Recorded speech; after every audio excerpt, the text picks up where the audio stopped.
selama perjalanan turun ini. Padahal kan posisi dia bukan paling belakang. Posisi paling belakang gua sebagai sweeper. Tetapi ketika jalan di sini dia merasa dia yang paling belakang. Soalnya kenapa?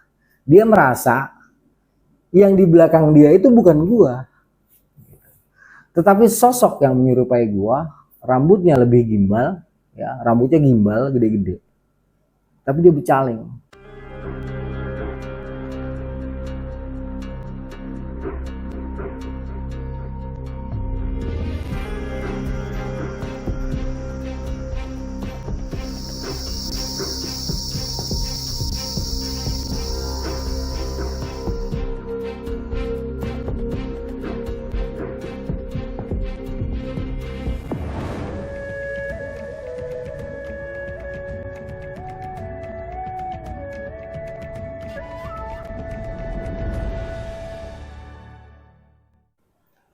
Halo, assalamualaikum sobat CP dimanapun anda berada.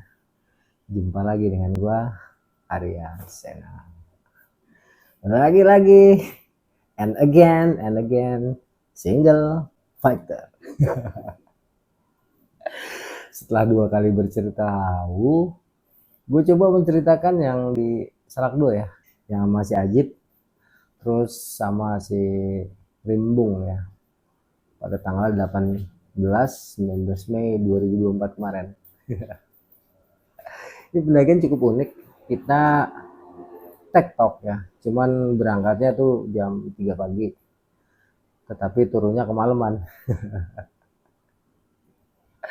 Ya nggak pernah mengharap ya ada kejadian yang aneh-aneh, tapi ya namanya juga di gunung ya, kalau ada yang biasa aja pasti ada yang nggak biasa gitu. Kalau ada yang nyata berarti ada yang goib ya, ada yang terang berarti ada yang gelap, ada yang seneng berarti ada yang benci. Ada yang suka denger cerita gua, ada yang emang gak suka gitu kan, bahkan ada yang dengki.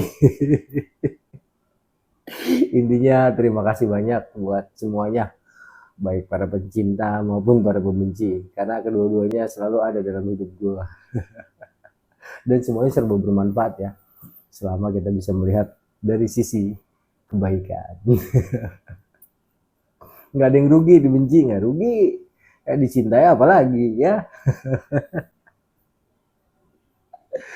Ya jadi ini pendakian sih memang gua yang ini yang buka private ya, open private guide, karena memang keadaan kondisi keuangan tuh mulai dari Januari sebenarnya. Januari 2024 itu udah kacau. Cuman kacau banget itu mulai dari Mei, Juni, Juli, Agustus ini ya, sampai rasa-rasanya kiamat dunia kali ya. Jadi setelah gue buka ini apa namanya pemberitahuan ya, baik di Facebook, di status WhatsApp, di IG, ada tuh 2 orang yang nyantel. Gitu juga di live YouTube ya, yaitu Ajib sama Rimbung. Ajib ini dari Bogor Puncak, Megamendung kalau nggak salah, sedangkan kalau si Rimbung ini anak sini, anak Bekasi ya. Dua-duanya belum pernah naik gunung, dan mereka interest lah naik Gunung Salak dengan berbagai kepentingan ya, terutama karena mereka tuh rajin dengerin podcast gua gitu, jadi pengen nyoba lah ya. Singkat kata, setelah beberapa komunikasi, Rimbung nyamperin ke rumah gua, sedangkan si Ajit nanti dia akan nunggu di Curug Nangka. Setelah semuanya udah siap, prepare lewat kontak-kontakan segala macem, intinya si Rimbung juga udah beli peralatan. Tanggal 18 siang dia datang ke rumah tuh, dia jemput gua di rumah. Gua juga siap ya, udah prepare, packing, ambil gambar, kita berangkat. Saat berangkat dari rumah kan waktu itu gue bawa motor sama si Rimbung, pakai motornya Rimbung, karena motor gue tuh ada di bengkel. Dan apesnya ya, motor gue tuh blok mesinnya dicuri gitu. Jadi sampai sekarang motor gue masih di bengkel, nggak ada blok mesinnya. Gue nggak ngerti lagi harus gimana, mau minta ya gimana, nggak diminta ya gimana. Akhirnya gue serba salah lah, gue sekarang pasrah aja, mau lo terserah aja deh. Ya udah jalan tuh, gue dari rumah nih ya, lewat belakang tuh, lewat makam, lewat Nobat 1, lewat Cikon 13, keluar ke Gardu, terus nyebrang rel kereta, ambil arah Margonda. Nah, sepanjang perjalanan alhamdulillah cerah cuaca ya selama perjalanan. Kita cuma sekali berhenti, mungkin sekitar 2 jam, kita udah sampai di Cunang tuh. Begitu mau masuk ke Cunang, mulai gerimis tuh, ngebut sampai gerbang Cunang, hujan deras. Tapi babatnya terus deh ya. Gua rencananya mau ke warung Pak Mamat, tapi ternyata Abah tuh udah pulang. Nah, si Ajit itu ternyata nunggu di situ ya. Udah ketemuan sama Ajit, kenalan dah tuh si Ajit sama si Rimbung. Kita ngobrol-ngobrol di situ. Kebetulan juga kalau anak-anak Cunang banyak yang kenal gue ya. Karena kan gue dulu sering nongkrong di HLC ya, Herman Lantang Camp. Dan suka bantu-bantu juga di situ selama beliau masih ada. Intinya ke situ banyak kenal ya. Udah kita ngobrol-ngobrol tuh sama si Bopak, sama beberapa orang yang pada kenal gue. Terus juga ibu warungnya. Seru deh. Sampai sekitar jam 11-an tuh gue suruh pada tidur tuh. Si Rimbung sama si ini. Masih Ajit. Soalnya rencana kita jam 2 udah start. Saat itu masih hujan deras sampai jam 12. Selesai itu hujannya berhenti total loh. Gerimis juga enggak. Karena besoknya harus melakukan pendakian, otomatis malam ini memang kita harus tidur. Wajib tidur. Kalau enggak bisa kacau nih kita. Udah sempet tidur sebentar agak nyenyak. Ternyata bangunnya telat tuh jam 3. Terus pesen nasi segala macam 3:30 baru mulai. Ya, sebelum mulai biasalah kita berdoa dulu ya. Gunung Salak ini terkenal dengan segala macam ceritanya. Cuman yang paling gue takutin kalau naik malam di Gunung Salak itu bukan masalah demit, ya bukan masalah ilu-ilu, bukan masalah banaspati, bukan masalah siluman, ya, bukan masalah belis, jin, syaiton, nirojim dan lain-lain, bukan. Yang gue takutin ular. Ya ular Salak ini nggak main-main. Sekali catek langsung innalillahi wa inna ilaihi rajiun. Ular tanah dia soalnya, yang hitam-hitam bugel itu, sama banyak juga kobra gitu ya. Jadi yang mengerikan di Salak itu sebenarnya jujur, kalau gue pribadi bukan masalah anggosnya, bukan masalah juritnya ya, bukan masalah hantunya gitu, bukan. Tapi itu tuh yang 2 tadi gue sebutin tuh ya, ular bugel sama ular kobra, ular tanah ya. Itu yang paling mengerikan kalau kita naik Salak malam-malam, soalnya warna mereka hitam.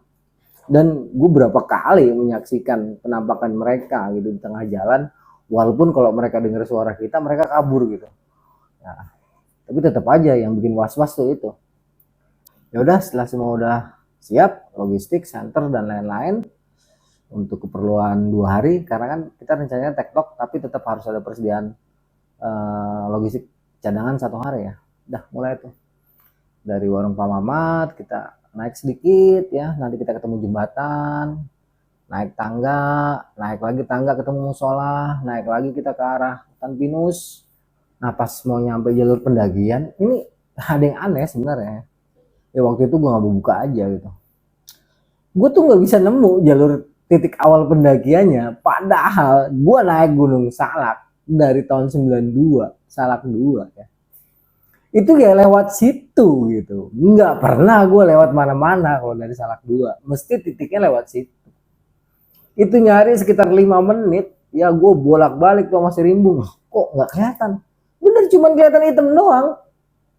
Padahal gue bener-bener apal luar kepala, mau gelapnya kayak apa juga gue tahu tuh bentuk besetan jalur punggungannya ya, untuk ngebedah punggungan untuk sampai ke puncak punggungan. Itu gue apal banget. Tapi pagi itu ya gue bolak-balik ada sekitar 10 menitan ya, 5-10 menit nggak ketemu. Akhirnya gue turun lagi ke bawah, terus anak-anak gue suruh baca doa lagi, baru tuh wah itu kayaknya tuh ya. Begitu gue ambil lurus, lah bener, Masya Allah dari tadi nggak kelihatan. Sebenarnya sih udah ada tanda-tanda nih feeling nih ya, cuman karena memang kita mau tektok, biarin aja lah. Lagi-lagi gunung emang tempatnya makhluk itu. Kalau di kota kan peradaban kita, di desa peradaban kita. Sedangkan kalau hutan, goa, ataupun tempat-tempat yang tidak ada kitanya, yang tidak, bahkan tidak terjamah, itu memang tempat tinggal mereka, ya enggak? Ya sekarang barang-barang gaib itu memang ada. Ya mau percaya, mau enggak terserah gitu ya. Tetapi yang namanya kesempurnaan dan keseimbangan dalam penciptaan itu mesti diciptakan segala sesuatu berpasang-pasangan. Ya, kalau ada yang ganteng mesti ada yang jelek, ada yang tinggi mesti ada yang pendek. Ya, Kalau ada orang jalan ke depan, ada orang mundur ke belakang. Ada orang nengok kiri, pasti ada orang nengok kanan. Intinya tuh, kalau sesuatu diciptakan tidak berpasang-pasangan atau tidak ada penyeimbangnya, berarti Tuhan itu tidak sempurna. Masa menciptakan segala sesuatu petil gitu kan. Intinya segala sesuatu adalah ya, walaupun kita sering banget nih lihat-lihat orang komen gitu di channel YouTube manapun ya, siapapun yang punya channel YouTube, siapapun yang jadi narsum, ada aja tuh manusia-manusia kayak begitu ya, karena memang harus ada ya, kalau nggak ada mereka nggak seru ya, soalnya kehadiran mereka tuh memang luar biasa gitu. Orang-orang yang merasa pintar, karena kalau ada orang-orang yang merasa pintar berarti ada orang-orang yang merasa nggak pintar gitu, ada orang pintar berarti ada orang bodoh gitu. Seru deh ya. Intinya setelah dapat itu jalur, langsung kita naik ke atas ya, kita belok kiri dulu, nanti sampai puncak Punggungan kita belok kanan. Itu jalurnya langsung enak banget bro. Lagi-lagi di sini gue kelimpungan nyari jalur. Ini gue nggak sekali dua kali nih masalahnya naik Salak 2 lewat Curug Nangka. Nggak 10 kali, nggak 20 kali, lebih. Tapi pada malam itu di titik awal gue kehilangan apa namanya pemandangan, vision gue. Begitu udah sampai puncak Punggungan gue juga bingung. Itu gue nyeradak nyeruduk itu. Yang biasanya gue jalan di belakang, akhirnya gue jalan di depan tuh. Gue bilang masih Rimbung, minggir Bung, ini gue juga bingung nih. Jat, lu di belakang nih. Pelan tuh gue ngeraba-raba, temu jalannya sampai kita ke puncak Punggungan. Baru nih jalan agak jelas. Biasa kita ambil ke kanan tuh yang pas ada Flying Fox. Lo ke kanan karena emang suasananya nggak jelas nih. Dalam artian kok aneh ya. Gua tadi di awal-awal nggak nemu di mana jalurnya. Sekarang di sini juga di puncak Punggungan, gue juga kayak orang keder. Akhirnya gue putuskan nunggu subuh dulu deh ya. Kita cari aman. Soalnya gue bawa orang baru nih, ngerinya pada sok kalau ngeliat apa-apa gitu ya. Kalau gue ya insya Allah biasa aja. Kalau masalah takut ya namanya manusia. Kalau dia ngomong nggak punya rasa takut, lu getok aja palanya, bohong. Jangankan manusia, yang namanya makhluk Allah apapun itu pasti punya rasa takut.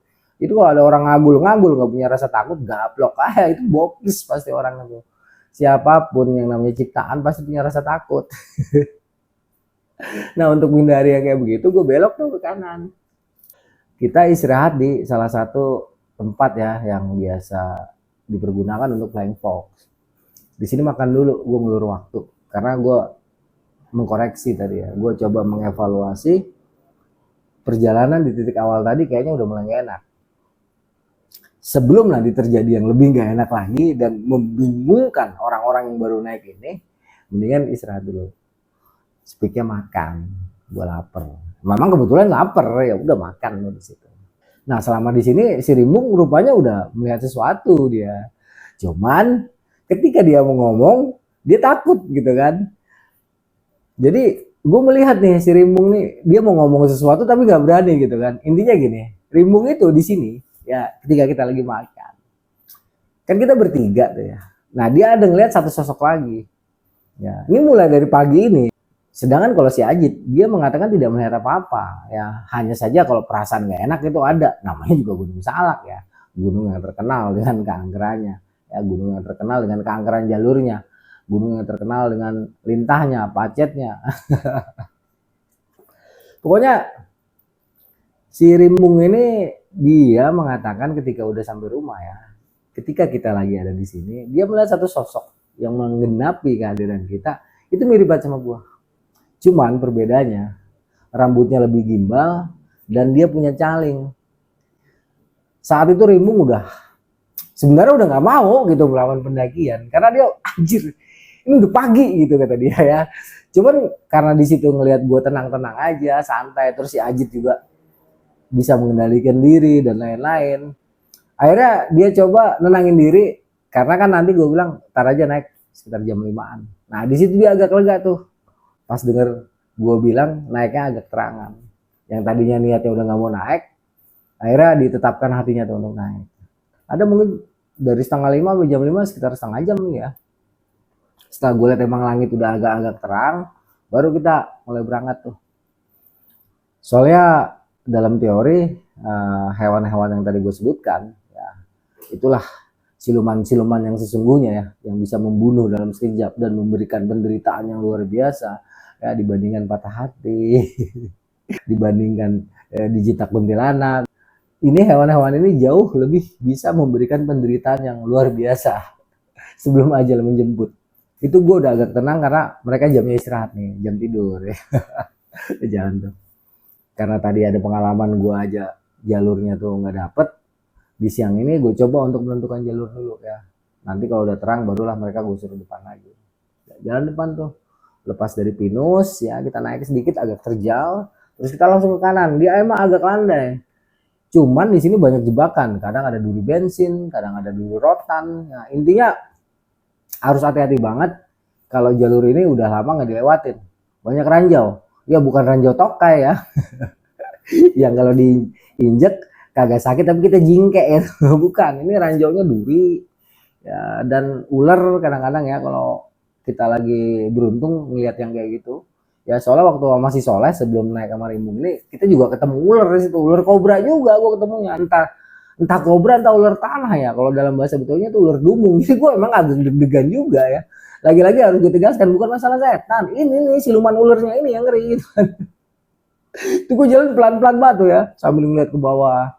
Alhamdulillah tuh setelah kita lewatin hutan bambu, terus ke atas jalanan mulai jelas, barulah tuh si Rimbung sama si Ajit gue suruh ke depan. Nah jalan-jalan gue coba untuk ambil gambar. Ya. Karena kamera handphone gue ini sangat terbatas kemampuannya, terutama kalau cahaya kurang, ya gimana di awal-awal perjalanan itu hasil gambarnya, text shootnya tuh kurang bagus lah ya.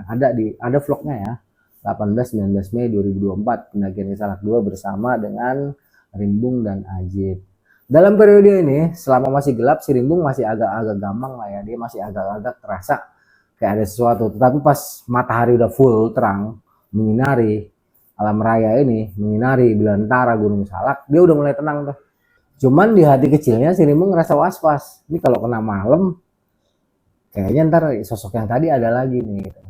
Tapi akhirnya pikiran-pikiran itu hilang tuh kata si Rimbung selama perjalanan karena kondisi jalur sudah mulai menggigitnya. Jadi lepas hutan bambu ya kita naik masih agak landai ya. Nanti kita ketemu hutan pinus, landai, kita ketemu pinus doyong, di mana pinus doyong itu adalah salah satu tanda ya ataupun penanda alami bagi siapapun yang menggunakan jalur Curug Nangka untuk kembali lagi di Curug Nangka. Karena kalau nggak ketemu pinus doyong, biasanya dia ngambil ke kanan. Ya, pas dari atas. Kalau ke kanan itu pasti ke Kalimati.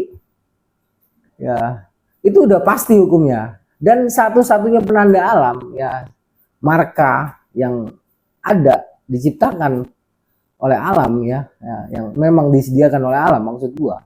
Itu ya pinus doyong tadi, pohon pinus yang miring. Siapapun naik dari Cunang, kalau dia mau turun ke Cunang lagi, dia harus ketemu itu pinus doyong. Nah, kalau nggak ketemu, udah pasti ke Kalimati gitu ya. Dan pinus doyong ini juga banyak kejadian karena dia doyong, ya gitu deh. Ya kalau lagi hoki suka ada yang nangkring di situ. Dia nggak bisa ngomong. Ya yang nangkring di situ dia cuma bisanya ketawa doang gitu. Centil banget ya. Mau sedih, mau seneng, ya mau banyak utang, mau baru kawin, ngikik doang kerjanya. Dah lewat Cemoro Doyong, itu kan emang gak ada jalur. Jadi kalau lo Cunang itu memang harus hati-hati karena emang dia gak ada jalur. Yang penting lo apal Punggungan aman lah ya. Lo apal Punggungan Cunang aman udah, nggak ada masalah, tinggal mapras-mapras dikit sampai lah ya. Lepas dari situ nanti kita ketemu pertigaan Kalimati itu ya. Kalau misalnya ke kiri terus itu pasti ke Kalimati. Nah kita ambil yang lurus. Dari sini jalan udah mulai agak naik ya, tapi masih standar lah biasa. Kira-kira 10 menit kita akan sampai ke pos 1. Tempat ini agak terbuka, sebelah kirinya ada pohon nangka, ya di depan juga ada pecahan jalur. Itu biasa penduduk lah ya nyari nangka ataupun buah-buahan lain. Kemungkinan besar memang dinamakan Curug Nangka ini karena memang banyak pohon nangka ya. Jadi kalau memang lu paham ya di atas punggungan Curug Nangka itu di sebelah kiri kalau lu dari bawah itu memang banyak sekali pohon nangka sampai sekitar 2 jam ke depan. Ya, kita akan banyak menemukan pohon nangka asalkan jeli. Gue juga pernah nyayur nangka di Salak 2 itu ya. Nah lepas dari sini Ya, setelah kita istirahat biasa sebats itu kita jalan agak landai sekitar 10 meter, ambil kiri, naik ke atas, udah masuk dalam hutan heterogen ya, terus kira-kira 20 menit ya, terus hutan heterogen, nanti kita akan ketemu patok ya. Itu nanti di ujung punggungan sebelum nanti kita turun ada lagi jalur ke kanan ya, itu nanti jalurnya bisa tembus ke Curug Daun ya, tapi jangan coba-coba ya kalau belum pernah. Gunung Salak ini banyak menyimpan potensi yang membahayakan karena jalurnya tuh nggak jelas, terus punggungannya tipis. Kalau punggungannya tipis udah pasti lembahnya tuh tajam-tajam, licin ya, lembab, dan juga banyak banget hewan-hewan yang mematikan. Yang baru gue sebutkan tadi 2 tuh, baru ular, belum yang lain-lain ya. Jadi memang Gunung Salak ini selain cerita angker, sebenarnya yang paling angker bukan itunya gitu. Kalau itu mah kita bacain selawat, kita bacain ayat kursi, ataupun kita percaya sama Tuhan, insya Allah aman-aman aja, no problem ya. Jadi itulah yang membuat Gunung Salak ataupun Salaka ini memang menjadi sangat angker gitu ya. Nah, kita istirahat lagi di sini, nyebat lagi, terus baru kita turun. Ya, turun datar. Di sini pun kalau kena malam ya, banyak kejadian orang pada bingung ya. Ada yang ke kanan, ada yang ke kiri. Padahal itu kiri kanan lembah semua ya. Bahkan suka ada yang muter-muter di sini. Ya, dibilang ada apa gue nggak ngerti. Memang kondisi jalurnya tuh nggak jelas. Tetapi bagi yang paham ya, bagi yang sudah ngelotok ya, ketika mulai nganan ataupun ngiri di lembah pendek ini, kita langsung paham lah ya, bahwa kalau kita ke kanan kita harus ke kiri, kalau kita terlalu ke kiri kita harus ke kanan. Intinya itu lembah cuma sekitar 10 meteran ya lebarnya, langsung di atas tuh nanjak, sampailah kita ke puncak punggungan yang untuk balik. Pokoknya di sini banyak lah kejadian orang pada muter-muter gitu ya. Dan lepas dari situ nanti kita ke kanan, pas jalan tuh memang kayaknya jalurnya udah lama nggak dilewatin orang ya, jadi banyak ini pohon rubuh. Iya, kalau batang biasa, pohon rotan yang rubuh. Lah itu duri rotan melintang di mana-mana. Ya kadang-kadang kita ngolong kalau emang bisa kita kolongin, kadang-kadang kita melipir ke kiri, kadang kita melipir ke kanan. Jalur udah mulai agak naik nih ya, udah mulai terjal nih. Batu-batu, terus nanti kita mungkin sekitar setengah jam, agak lumayan tanjakannya tuh ya, dengan kondisi vegetasi yang super duper rapat. Nanti kita akan belok ke kiri, untuk kita langsung ke kanan, naik agak parah sekitar 10 atau 20 menit kita akan belok kiri dan kita ketemu bibir punggungan yang tipis ya, jalur dimana kita harus melipir bibir punggungan ya. Sebelah kirinya tuh ya rumah sakit lah ya kalau jatuh ya. Nggak terlalu dalam, cuma 4 meter, cuman duri rotan mulu gitu.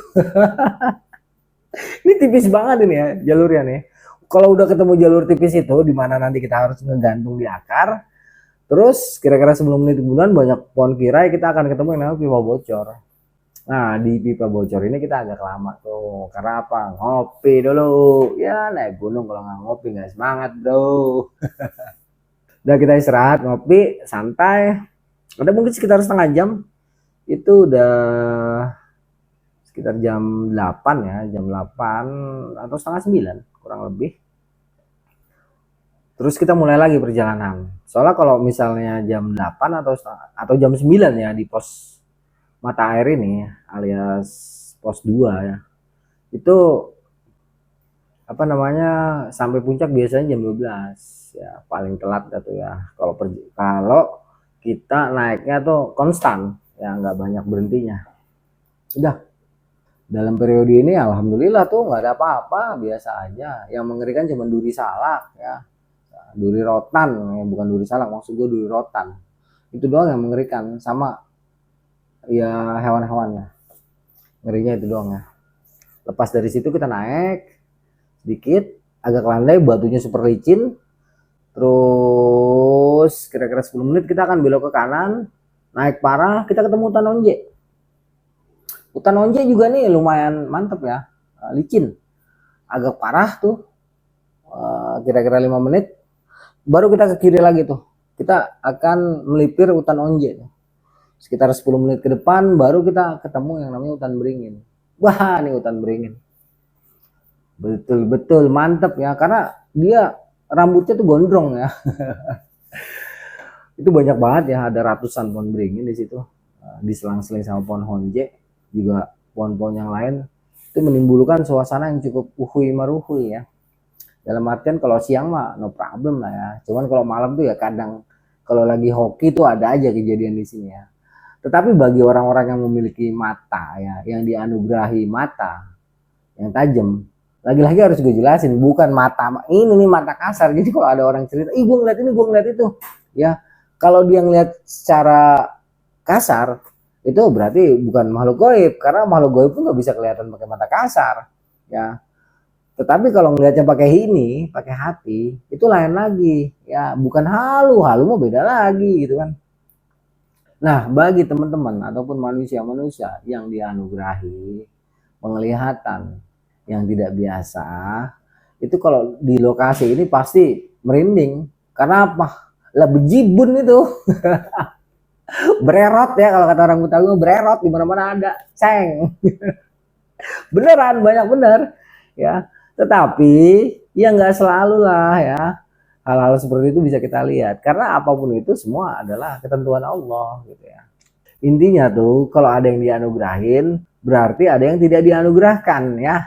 Nah, bagi orang-orang yang dianugerahkan ya syukur alhamdulillah, karena mereka bisa melihat hal-hal yang tidak bisa dilihat oleh orang-orang yang tidak dianugerahkan.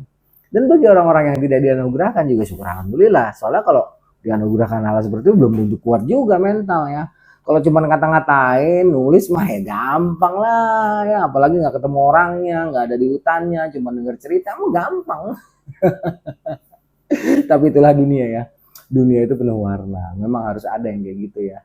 Harus ada orang yang bisa, harus ada orang yang nggak bisa ya. Udah lepas hutan beringin tuh. Di hutan beringin ya mungkin 20 menitan kita. Jalurnya juga udah mulai uhui ini ya. Gunung Salak 2 ini, puncak Salak 2 ini. Bisa dikatakan 96% nanjak. Nanjak pakai G ya, bukan pakai K. Kalau nanjak biasa. Tapi kalau nanjak, ini Salak 2 full nanjak. 96% medannya nanjak dan licin. Terus lepas di hutan beringin, kita akan ke kanan. Ya, nanti ada jalurnya cukup terjal dan licin. Terus ke kanan, nanti kita ke kiri lagi. Ketemu masih hutan beringin. Di sini juga ada pecahan jalur. Awas, hati-hati. Kita ambil ke kiri. Naik. Ya, agak parah. Kita belok lagi ke kiri. Di sini juga ada pecahan jalur lagi. Awas, hati-hati. Kira-kira 20 menit dari situ, ya maksimal kita akan ketemu pos 3. Nah, pos 3 ini daerah yang dari dulu tuh terbuka ya. Jelas kita bisa melihat di bawah tuh ada danau. Nggak tahu danau apa ya. Mungkin danau ini ya, danau situ lah, sejenis itu ya. Situ apa saya? Kayaknya situ deh ya. Itu cukup jelas kalau pemandangan, kalau cuaca lagi bagus ya, udara lagi terang itu kita bisa melihat pemandangan bagus. Dan ada satu ciri khas di sini bagi teman-teman, bagi yang matanya tajam, kalau kita mandang ke depan dari pos 3 itu dia agak kiri sedikit ya. Mungkin kalau nih lurus itu jam 12 ya. Kalau kita lihat lurus jam 12 ya, coba lu lihat arah jam 11-nya. Itu ada pohon angka segede gaban. Itu ciri khas banget dari dulu di pos 3 ini. Nah, untuk penamaan pos di Gunung Salak ini bervariasi ya. Tergantung pengalaman si orangnya melihat plang. Karena plangnya suka ganti-ganti gitu. Ya, lagi-lagi di sini kita istirahat karena si Rimbung ini cukup kaget dia dengan medan Salak yang wow. Memang asik ya buat para pemula. Memang kalau perlu dinaikin ke sini dulu ya, supaya nggak kaget kalau ke gunung-gunung lain. Dan biasanya nih orang-orang yang sudah berhasil mendaki Salak 2 biasanya, berarti kalau biasa itu ada yang nggak biasa ya, itu dia akan mudah sekali lah melakukan pendakian ke gunung-gunung lain ya. Karena jalurnya sempit, berbatu, licin, hutannya tuh rapet. Intinya kalau dia udah ke Salak 2 biasanya dia akan mudah mendaki gunung lain. Di pos 3 ini atau pos 4 biasa orang nyebut ya, bebas lah ya. Kita nanti akan naik lagi menuju ke pos 4. Dan sepanjang jalur ini udah gak ada bonus ya. Dimana ciri khas dari 3 ke 4 atau mungkin orang lain nyebutnya 4 ke 5 gitu ya. itu adalah full hutan rotan. Gunung Salak tuh terkenal dengan hutan rotannya, dengan rawanya, dengan lintahnya, dengan ulernya, dengan juriknya. Ya, itu udah mindset umum ya di Gunung Salak bagi yang paham. Kalau nggak paham, nggak ngerti gua. Di sini kita harus hati-hati karena kita akan ngolong-ngolong di hutan rotan. Salah sedikit robek tuh jidat atau kuping ya. Pokoknya kita ngolong-ngolong nih, jalurnya berbatu dan kecil. Nah, jadi kalau turun itu di sini suka udah habis banget fisik nih. Suka udah nggak kuat lagi ya, udah tepar dah sampai sini biasanya. Itu mungkin sekitar 40 menitan ya dengan jalur yang tipis. Ya, terus kondisinya udah mulai terjal, licin, terus kadang-kadang ketutup ya kalau nggak sama pagi saji, ketutup sama rotan. Itu udah mulai menguras tenaga nih. Si Rimbung udah keringetnya udah parah tuh, dia udah banjir keringet deh. Kalau misalnya ada yang nyium keteknya dia, gue rasa pingsan. Soalnya bukan asam lagi, udah pasti hanyir itu. Lewat hutan-hutan rotan, ya hutannya lebat, punggungan tipis. Kita kadang-kadang ke cegat sama Pakis Haji yang udah terlalu rimbun gitu kan. Terus naik nggak ada bonus sama sekali. Ya, di punggungan tipis itu. Sampai sekitar 40 menit kita akan sampai ke pos 4. Ya, karena gue tadi ngomongnya pos 3. Ada juga yang ngomong itu pos 5 gitu ya. Nah, di pos 5 ini ya, atau pos 4 ini ya, sebutnya pos 4 ya. Cuman kayaknya nggak nyaman kalau dijadiin buat area ngecamp. Soalnya batu-batu semua ya. Ciri khasnya itu dari 3 ke 4. Memang batu-batunya kecil-kecil gitu ya. Batu-batu sedang itu banyak banget. Jadi kalau kita istirahat di lokasi ini akan sulit sekali menemukan tempat yang bebas dari batu-batu model kayak gitu ya. Intinya tuh nggak nyaman lah ya puncak. Nggak nyaman lah Gunung Salak itu kalau kita naik bawa keril tuh nggak nyaman. Memang kayaknya tidak didesain untuk bawa keril lah ya. Kecuali kurang kerjaan mau ngebes di puncak Salak gitu. Salak 2. Di sini kita istirahat lagi, santai, nikmatin sebat, makan coklat, makan logistik. Selesai sebat, kita hajar lagi ke pos 5. Ya. 4 ke 5 nggak terlalu jauh. Naik itu setengah jam, maksimal 40 menit. Ya. Karena kondisinya betul-betul sudah mencengkram. Jadi dari 1 ke 2 itu sedang-sedang aja ya ke pipa. Dari pipa ketiga sudah mulai menggigit dengkul. Dari 3 ke 4 sudah mulai lebih menggigit. Dari 4 ke 5 ini sudah mencengkram dan menggigit double. Memang terjal. Dan disinilah gue sering banget ngelihat ular tanah ya. 2 kali gue melihat penampakan ular bugel, ular pendek ya. Kepalanya kuning kalau nggak salah itu. Sedikit ada kuningnya kayak mahkota. Dan yang 2 kali lagi gue ngeliat penampakan ular kobra ya. Semuanya serba hitam. Yang gue tahu tuh ular tanah lah. Dan ular ini nggak ada ampun ya. Kalau sampai kita dicium sama dia, wah gitu ya. Langsung tuh say goodbye. Never say goodbye. Tapi harus goodbye itu. Kalau nggak cepet-cepet ada pertolongan. Karena racunnya itu nggak tahu nama jenis racunnya apa. Itu mengerikan lah ya. Intinya akan merusak sel-sel jaringan tubuh kita dengan rasa sakit yang luar biasa. Makanya gue naik Gunung Salak itu yang gue takutin itu. Nah, lagi-lagi harus gue tegesin itu adalah siluman yang sesungguhnya, bukan dewi ular tapi ular beneran gitu ya. Atau Kamandaka si murid murtad, dia kawin sama si dewi ular gitu. Bukan ya. Inilah bahaya nyata di Gunung Salak. Singkat kata sampai kita ke 5 ini juga ada space ya, agak lebar, bisa buat 3-4 tenda. Tapi lagi-lagi harus gue katakan nggak akan nyaman ya, karena di situ dipenuhi batu-batu ya, batu-batu kecil sedang gitulah ya, batu-batu kali itu modelnya, itu penuh di sekeliling itu. Jadi agak susah juga gitu untuk ngebes, walaupun ada tempatnya ya. Harus inilah, kita harus kreatif tuh, berarti cari daun, cari kayu ya supaya rata tuh posisinya, baru kita bisa bikin tenda ya. Kalau enggak ya boro-boro bisa tidur. Nah di sini biasa orang yang mendaki Gunung Salak 2 atau Puncak Salak 2 pertama kali di sini biasa fisiknya udah mulai tinggal seponggeh nih. Alias tinggal separoh ya. Udah mulai habis fisik, terkuras di sini. Sedang jalur yang paling menghisap energi, jalur yang paling menghabiskan energi adalah dari jalur ini sampai ke pertigaan Haji Saka, sampai ke puncak Gambut. Ini adalah jalur yang paling lama. Kalau yang lain itu kisarannya 40, 50, ya 40, 50. Kalau dari sini itu kisarannya antara 1 jam sampai 1,5 jam, bahkan bisa 2 jam. Tergantung kekuatan fisik dan mental ya, para pendaki yang sedang melalui area ini. Karena memang area ini area terberat, ya area terberat baik naik maupun turun. Curam, terjal, bungkuan tipis, dan licin. Becek ya, jadi ekstra banget di sini nih. Ya udah gitu jalurnya tipis lagi, kecil lagi ya. Wah, cocok deh. Pokoknya kalau turun itu kita nggak bisa zigzag, otomatis tumpuan di dengkul full. Kalau kita zigzag kan kita bisa ngurangin gaya gravitasi ya kalau turunnya. Dengan kita zigzag itu sebenarnya kita ngurangin gaya gravitasi. Sama naik juga dengan zigzag itu, kita juga mengurangi tarikan gravitasi.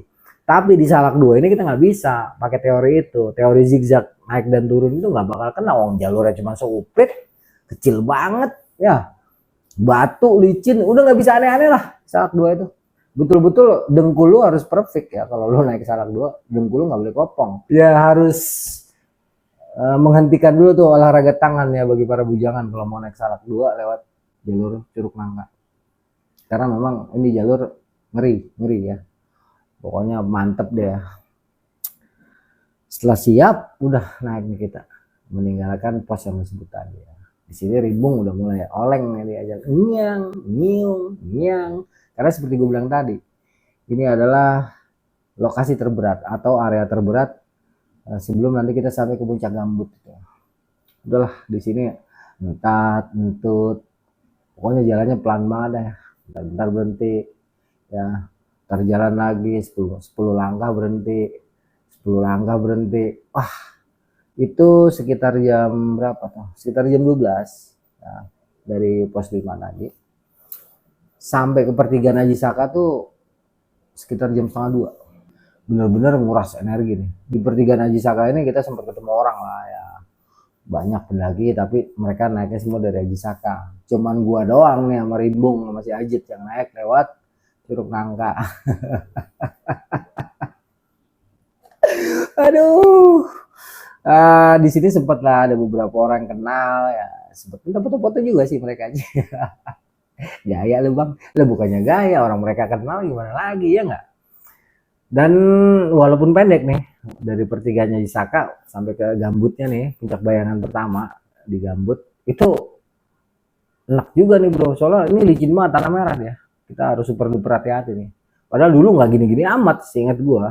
Cuman karena sekarang udah banyak yang daki, terus kegerus jalurnya, jadi humus di atasnya tuh habis. Ya, jadi tanah merah yang kesisa. Ini gila nih jalur licin.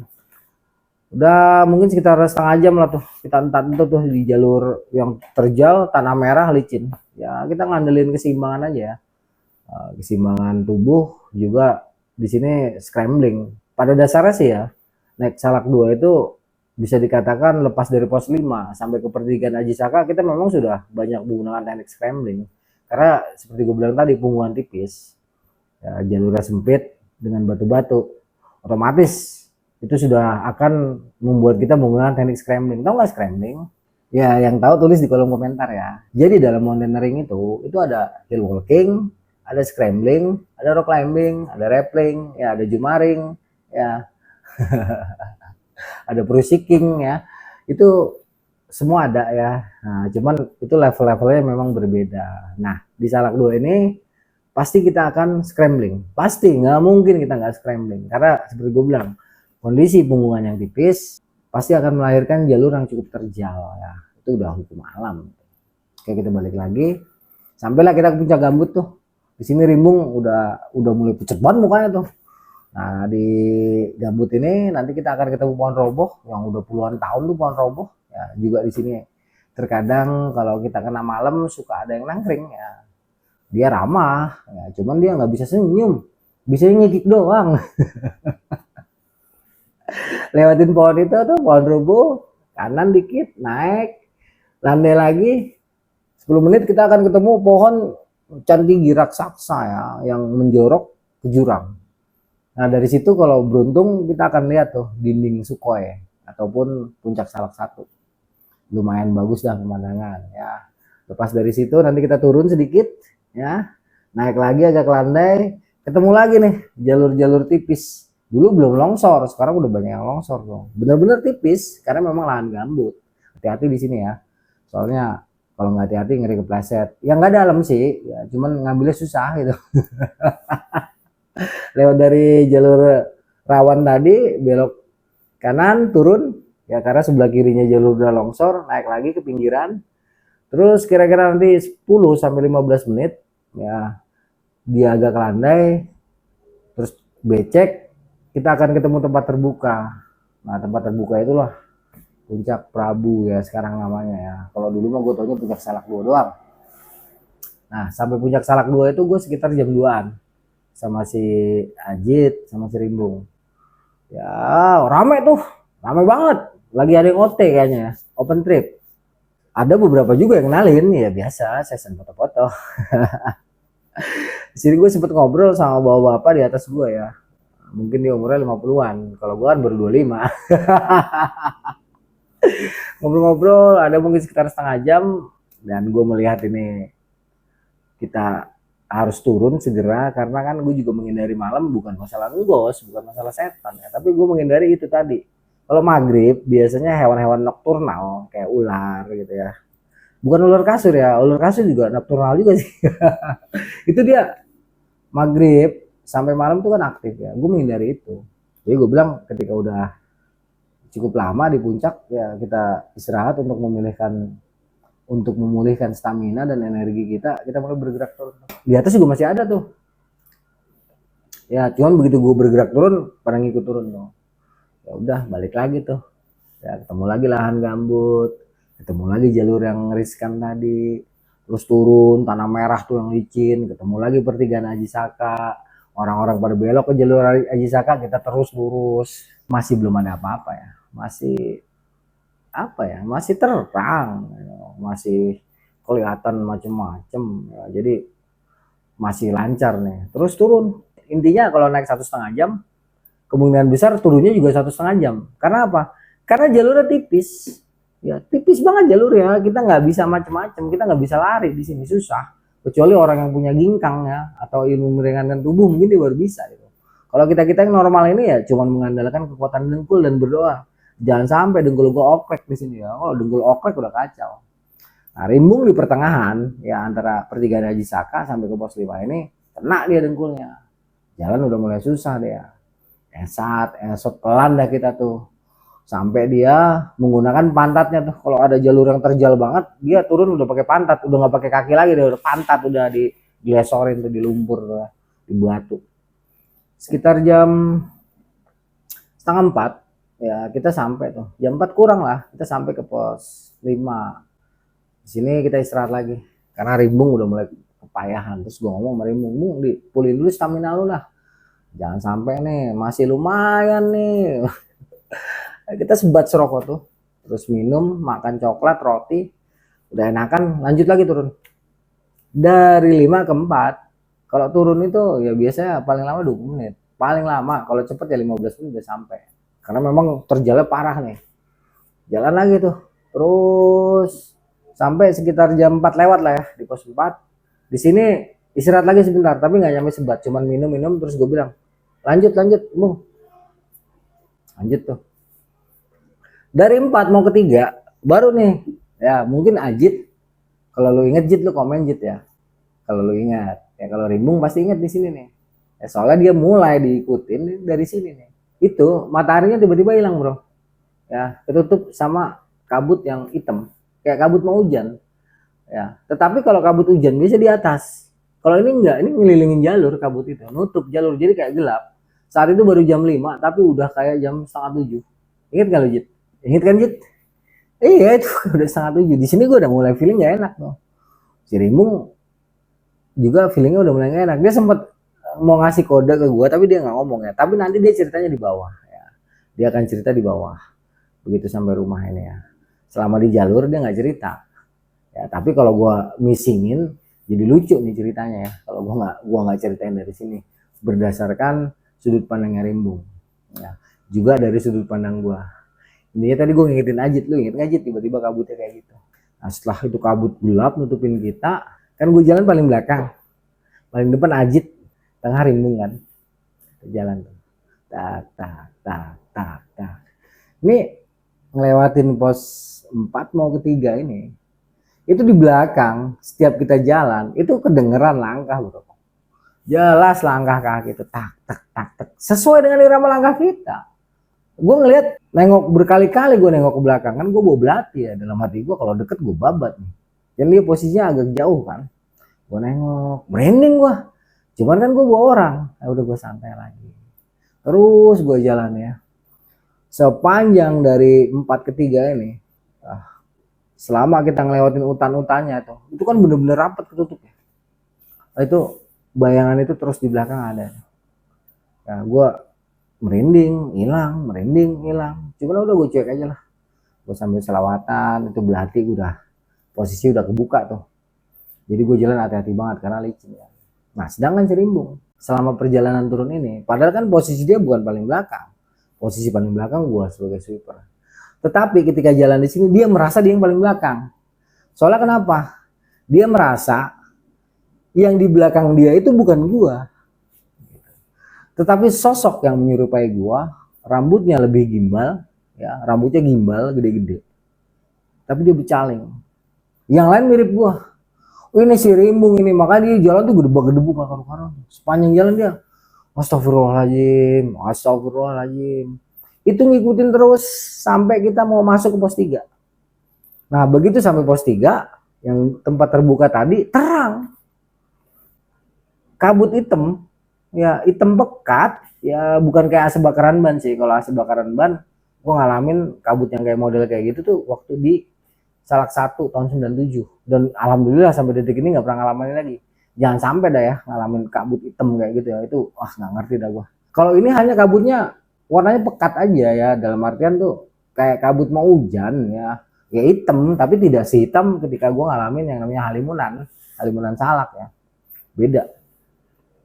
Pos 3 nih udah mungkin 5:30 kali ya, udah mulai gelap tuh.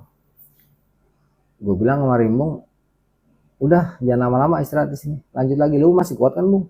Kuat bang, dikuat-kuatin katanya. Udah cabut gue bilang gitu. Dan ketika kita mulai melangkah itu gue ngerasa lah di belakang tuh ada sesuatu. Ya, udah aman tuh, udah clear. Jadi dia kayaknya ngikutin cuma sampai pos 3. Udah kita turun, agak cepet jalannya. Si Rimbung tuh sambil bela-belain ngesot pakai pantat gitu. Menjelang maghrib ya, kita sampai ke hutan beringin. Di hutan beringin nih, baru terasa lagi gue merinding nih. Cuman merinding doangan, alhamdulillah wa syukurillah ya, nggak kelihatan tuh mau secara lahir maupun secara batin, hanya energinya aja tuh tabrakan di mana-mana tuh. Kelihatan tabrakan aja ya, bukan bayangan, bukan apa, cuman kayak ada energi seliuran aja di situ. Tabrakan terus sama badan gue, cuman gue terusin aja. Nah di sini si Rimbung udah mulai kelimpungan lagi nih. Dia sampai istighfar terus nih, ngesot-ngesot jalan. Astagfirullahaladzim, astagfirullahaladzim ya kalau lo inget Bung ya. Dan ketika kita lewatin hutan beringin, masuk ke hutan Onje, jalan terus, itu udah agak mendingan tuh. Gue juga udah mulai nggak terlalu merinding. Sedangkan si Rimbung ketika lewatin hutan beringin, nanti sampai ke batas mau sampai ke Cunang, dia mulai lagi ngerasa nih. Jadi di belakang dia, ya, dia ngerasa dia jadi orang terakhir. Itu dia kayak dikuntit atau ditempel sama sosok yang menyerupai gue, tapi dia bercaling. Gue karena posisinya di depan si makhluk itu dong berarti, ya kan, berarti gue di tengah-tengah nih. Berarti kan si makhluk itu di tengah-tengah. Kan gue paling belakang. Ya, ini kan Rimbung di tengah. Ya. Tapi gue alhamdulillah waktu itu nggak ngerasa, gue nggak ngeliat. Singkat kata, sampailah kita ke pos mata air tuh. Itu udah maghrib, udah siapin senter tuh kita, udah siapin senter dan macam-macam untuk penerangan. Gue bilang udah nggak usah lama-lama, ambil air, cabut. Mungkin istirahat 5 menit kali ya, sebat serokok, cabut lagi tuh. Yang tadinya cuma Serimbung doang, begitu lepas dari mata air, nanti terus kita sampai ke perbatasan mau masuk Cunang. Wah udah tuh, itu sosok di belakang gua itu, gua nggak tahu apanya, itu jelas banget bro.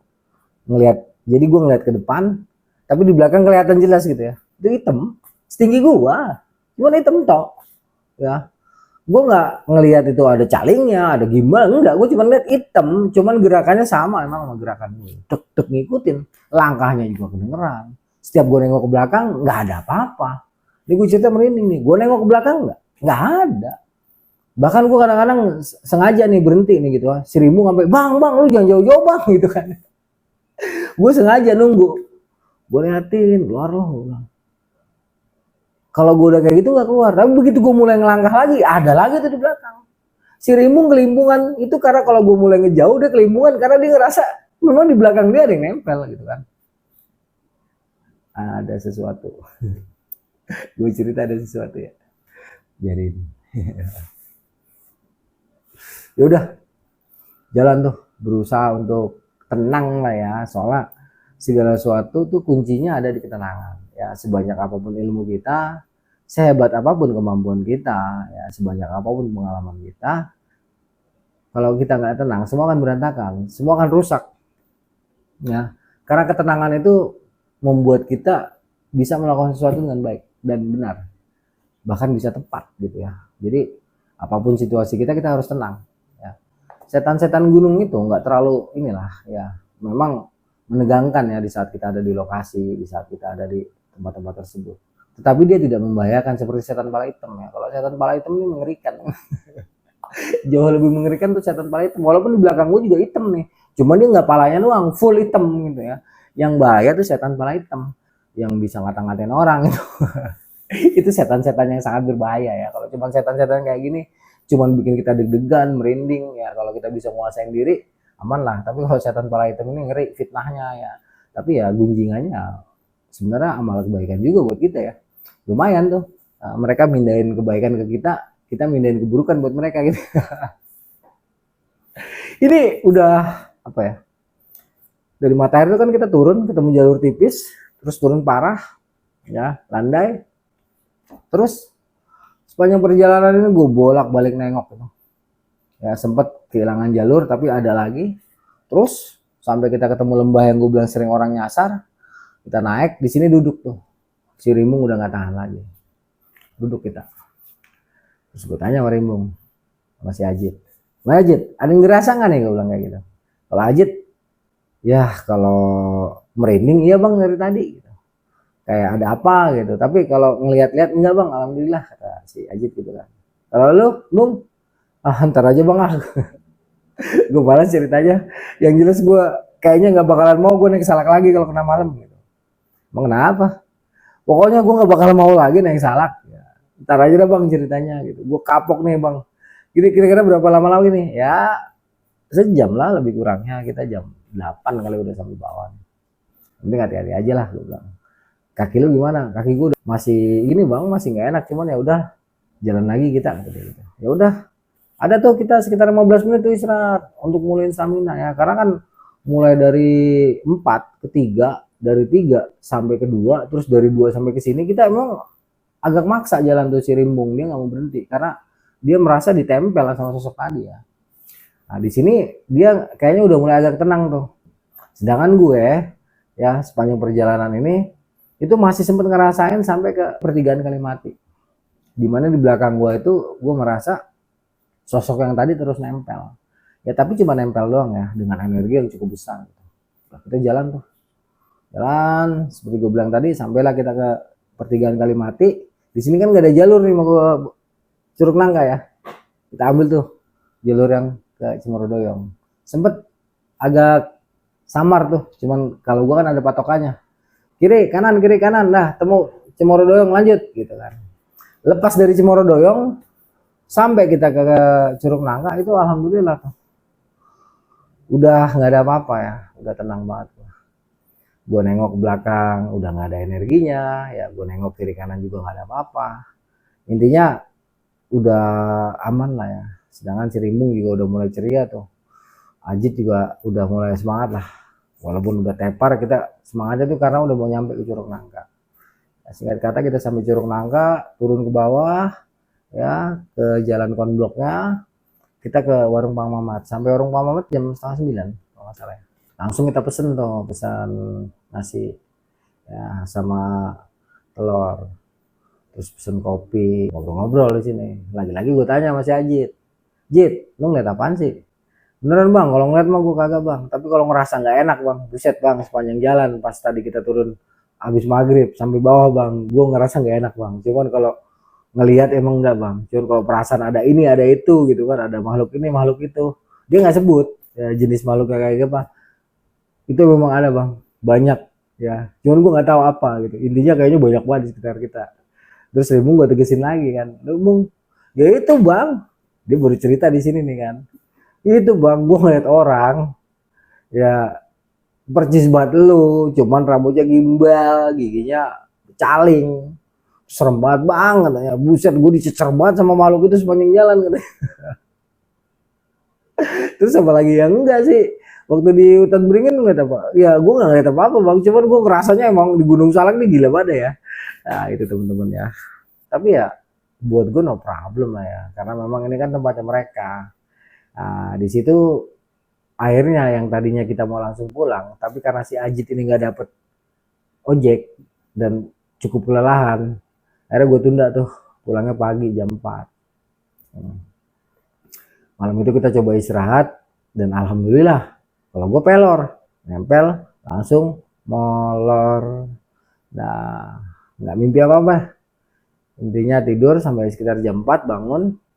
Terus gue bangunin si Rimbung, beres-beres barang, bangunin si Ajit, manasin motor. Sekitar jam 5 kita baru pulang tuh menuju ke Jakarta. Si Ajit kita tinggal di warungnya Pak Mamat. Kalau nggak salah sih si Ajit juga udah mesin Grab ya, itu sebentar lagi datang. Intinya kita tenang lah ya, dan jalan sepanjang perjalanan itu ya aman-aman aja, nggak ada apa-apa lah ya. Singkat kata sekitar jam 8 itu gue sampai rumah sih. Terus si Rimbung langsung pamit ya, bang gue langsung pamit nih bang, gue nggak enak sama bini gue, soalnya hari ini gue harus sampai rumah.